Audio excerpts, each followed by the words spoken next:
But let's return to the bondholder story and find out what government can do if the expiration does come off today. Now, you know that the day for government to achieve this domestic debt exchange program to get people to sign on to that program is today. What happens if people do not sign on to that? What becomes of Ghana's IMF deal too? Richmond Kwame Frimpong is a financial literacy consultant or analyst, and he joins us live with more. Richmond, grateful that you could join us here. First of all, have you signed up for the domestic debt exchange program yourself, and why? All right, thank you. No, I haven't signed up myself. I'm hoping that the government will take a second look at the term so that we can all agree on next steps. Is it really the time for you, or it's the conditions associated to the whole program that is preventing you as a bondholder from signing?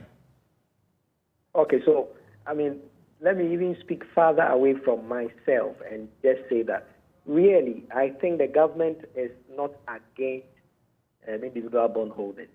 If you look at the objective of government, I am tempted to believe that probably it's actually in their interest to make sure that individual bondholders and any bondholder, I mean, is happy with whatever term they have. Why? Because if this is not handled in a certain way, government is going to really struggle in how they survive in terms of their revenues that are taken from the debt market. And so I think it's in their interest to make sure this goes well. Having said that, if you ask me, I would say I think it's a good feedback the individual bondholders, and not just them, any other grouping in the whole asset class has given to government to really take a second look at the terms, because it appears the terms are quite disruptive for people's incomes and their balance sheet, i.e. private or public. And it's something they have to take a second look at and see if there is another option outside of this universe that can help them achieve their goal of building a sustainable kind of debt program. Okay. Now, today happens to be the expiration date for government's invitation to bondholders. What do you make of the situation from where you sit, now that bondholders say we will not sign on to this program? It appears that would shoot down government's ability to meet the minimum requirements for the success of the exchange program. And so at this time, I'm probably predicting and I'm probably guessing that the government should now be taking another data analytics of the options they have. And at this moment, really, it will be really difficult to get a pass rate of about, I think, 80% or so, from whichever category, because then as long as there is a way out for some segment of the creditor-investor community, almost everybody will probably give an excuse why they cannot take it. So it's two things. The government should be exploring seriously, aggressively, the option with the G20 to do debt forgiveness. And then also at the same time, they should probably take a second look at the terms, maybe the duration, maybe the coupon exemptions or some other thing, and now begin a whole new reconstruction of engagement that can help them become successful, looking at the race for the time for end of February, end of March to get the board approval. With your knowledge of the sector, where did the government get this whole thing wrong? That has resulted in individual bondholders even saying no to government's invitation. I would not say wrong per se, but I think really this is a very difficult place to be if you are government. And inversely, it's true for individuals also, and then the creditor invested for the bond instrument. So government finds itself in a position where they are having little or no time to get approval so that the bailout can be successful. And if they don't get that, the whole economy is going to possibly be on its knees. And so that said, on the government part, they are really stricken with a lot of difficulty. Well, on the individual's part too, this year, and since COVID-19, 2019, all throughout now, it hasn't been easy. And so people who have really tried to put money aside into investment instruments have really done well with managing the failing and the reducing disposable income in the face of inflation and other macroeconomic indicators that are not doing so well to put something aside. And all of a sudden, particularly for the case of Ghana, coming all the way from the corrections we had to do in the financial services sector, where people already had been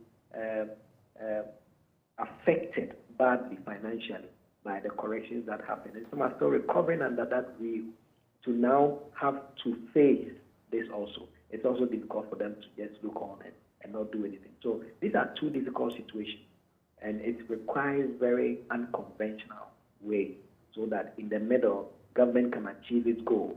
Mind you, if government fails to achieve this goal, everything macroeconomics is going to fail, and it will make nonsense of the bonds, to make nonsense of the investment wealth. And most importantly, it is going to shut down the entire financial ecosystem. And where we have come from as a country, to get people to appreciate investing over the years is going to be wiped off. So it's not in government's interest to not to be successful with this. And it's also not in the individual's interest not to help their nation recover. And so government will really have to pay attention to what else they can do.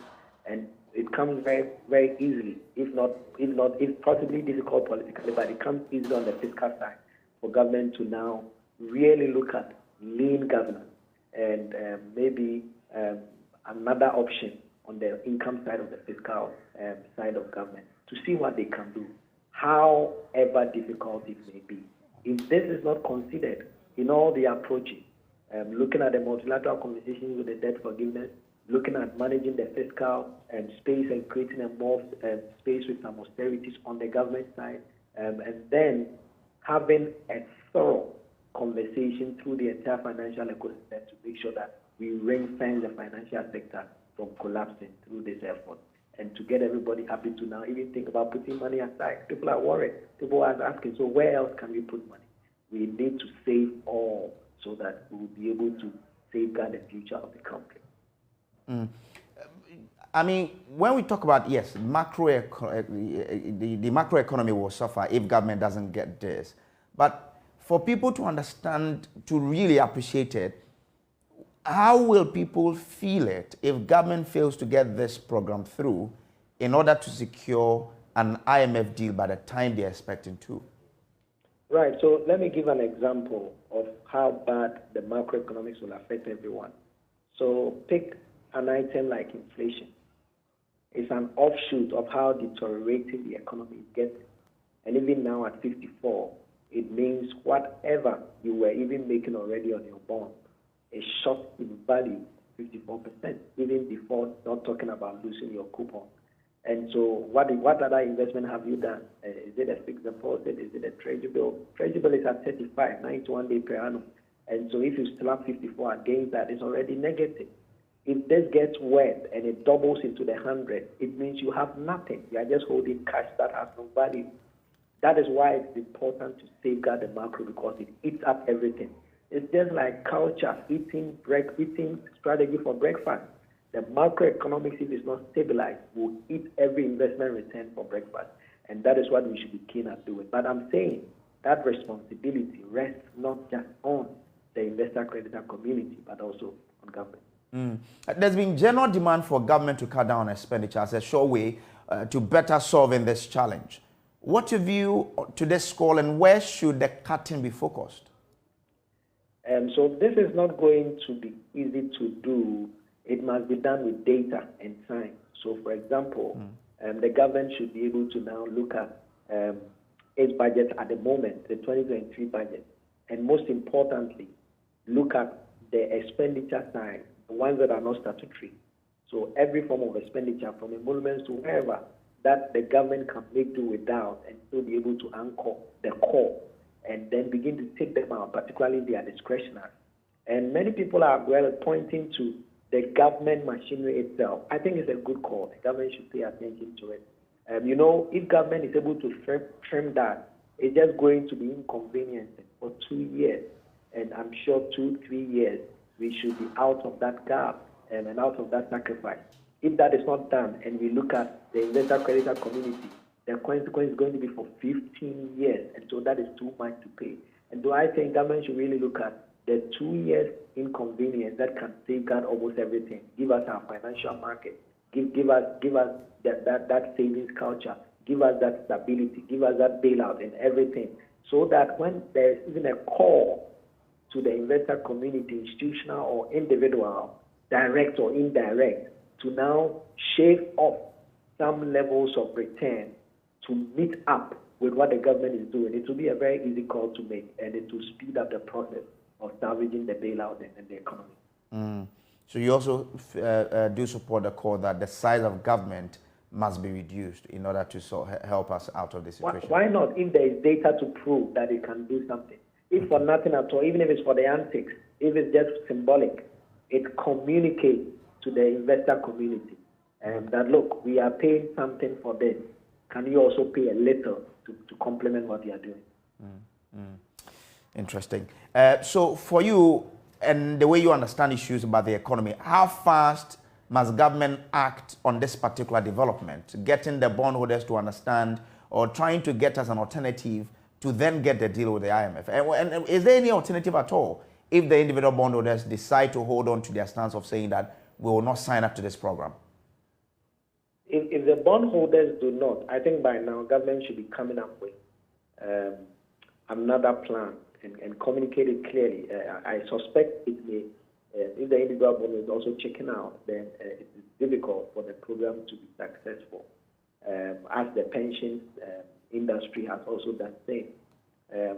So it's going to really be difficult, and it's important that within the time frame of between now and end of February, if there is anything to do, the government should put together some expedition and some detailing in terms of revising the term sheet and bringing some attention to how the individual can now accept some sort of sacrifice, not in this current form. And maybe pay attention.